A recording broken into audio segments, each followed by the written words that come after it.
Hello, everybody.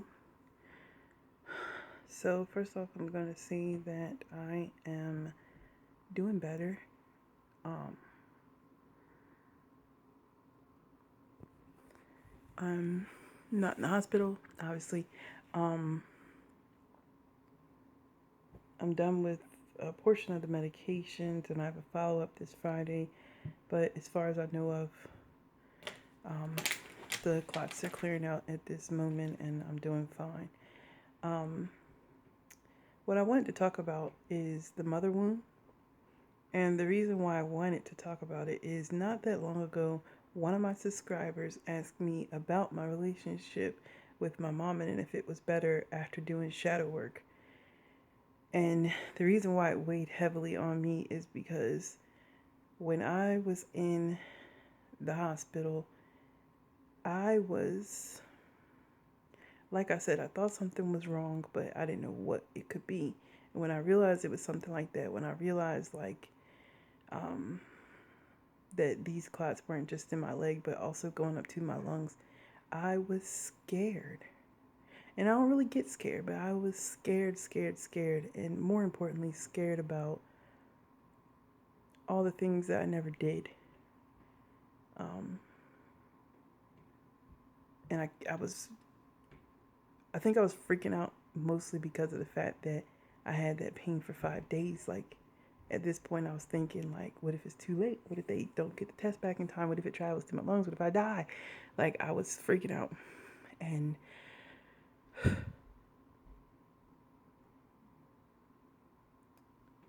um, what was I gonna say? Um, and the reason why that particular subscriber that she said, I hope y'all learn to work it out. Sorry, dude. I don't like living in apartments. People make too much noise. It's like I can't tell if somebody's in my house or they're above me or what. It's too much noise. But anyway, um, the reason why it came to my mind is that I was alone in there, and all I kept saying, especially when I got home, I was really freaking out and crying. I just kept saying, I want my mom. Like, I really, really want my mommy. And some conscious part of me corrected myself and I said, I want my grandma. But some part of me was like, no, I want my mommy. Like, I really, really want my mommy. I was literally in here crying, saying that I wanted my mommy. And the reason why it's weird is because in the middle of me crying and saying I wanted my mommy, my mom texted me and was like, I'm sending somebody to come get you. And she's like, you shouldn't be there alone. I'm sending somebody to come get you. And it was really peculiar because I never really felt like we have a mother-daughter connection. And I don't cry in front of my mom because I'm a Cancer. And if anybody knows what it's like being around us, especially as children, I feel like Cancer children are always crying. We're always emotional. It's hard to get a rein on that. I'm older now, so it's not as difficult for me. But my mom teased and taunted me a lot about crying, about being emotional all the time. So I don't show any sort of emotion in front of her. And for me to not have to say, Mom, I'm scared, um, it surprised me. It really, really surprised me. However, when I got there, I said some things, you know, to everybody, but I especially said some things to my mom, like really things that I don't really talk to her about, and telling her, like, I don't hate you, you just get on my nerves. And I wish we could have a better relationship. And I feel like you have all of this, ideas of who you think I am and what you think I think about you. And I hope we can move past that. And she was just like, okay, and kept right on doing whatever she was doing. I don't think she paid me any mind or attention.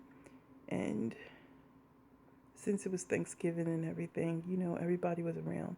My aunts and my grandma and my cousins and their kids, bunch of kids. my sisters, and it's like, to me, I'm having this out of body experience to be experiencing, that sort of illness, and everybody else is just like, you're alive, whatever. And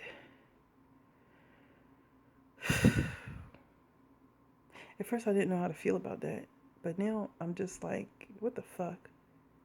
Like, I feel like I was so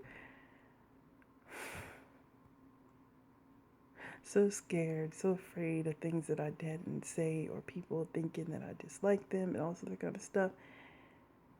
And like, there was this sense of urgency inside of my spirit that I had to say these things that I would never usually say, and everybody else was just like, whatever. And now that I'm back home and back in my own apartment, it's like weird. I feel like I went back and everybody is exactly the same. And the idea of shaman sickness is really running through my mind so much.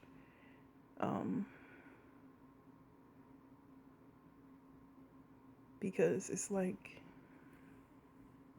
I had to be honest with myself and see that, like, the reason why all of these illnesses are appearing, and not just appearing, but worsening, because these are things, that I've been diagnosed with for quite some time. Not blood clots, though. That was just a whole other bullshit. That's a whole other level. But,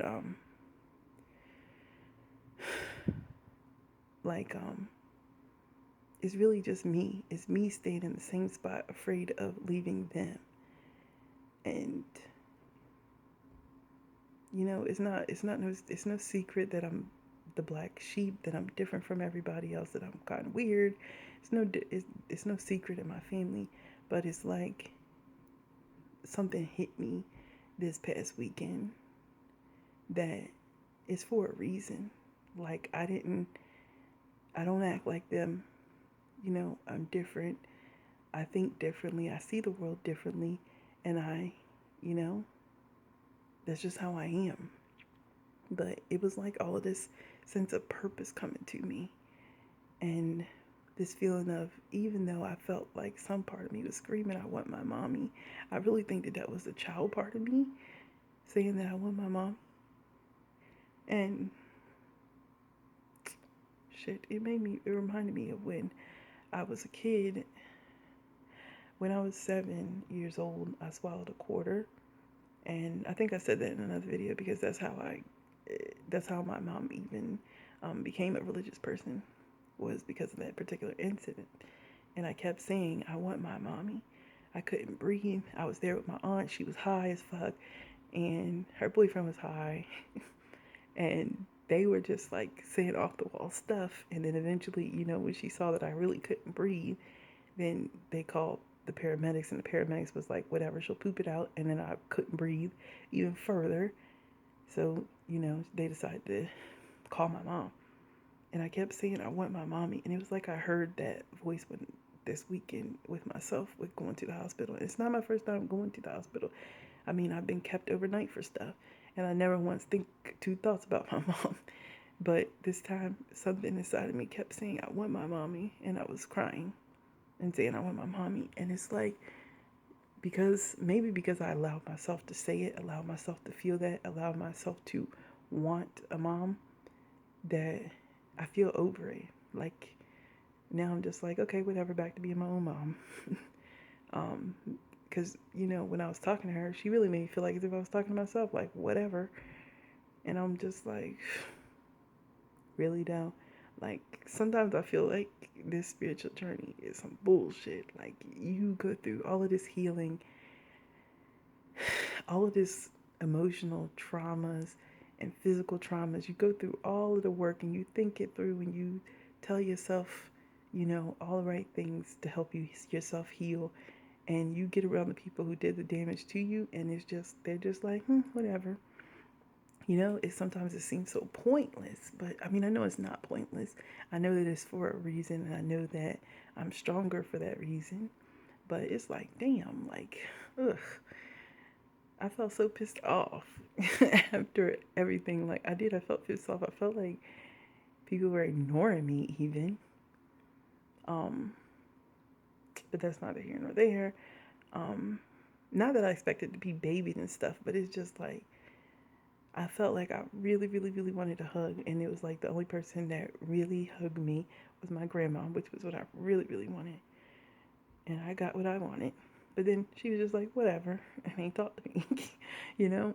Um, but I realized to myself, on my own that I've been stuck, like just stuck in this mentality of thinking that I need to save everybody else and take everybody else with me. And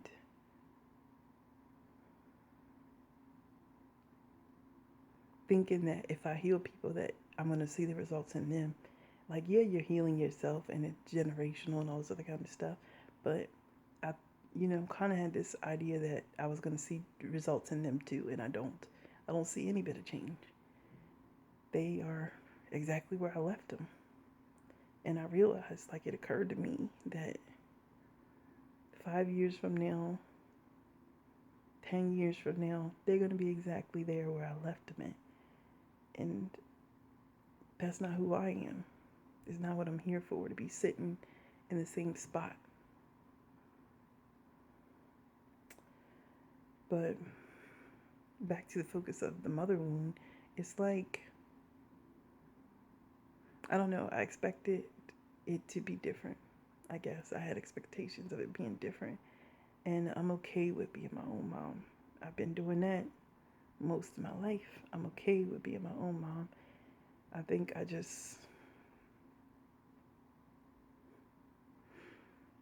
expected it to be different. That's all. Um, but yeah, that's all I have to say.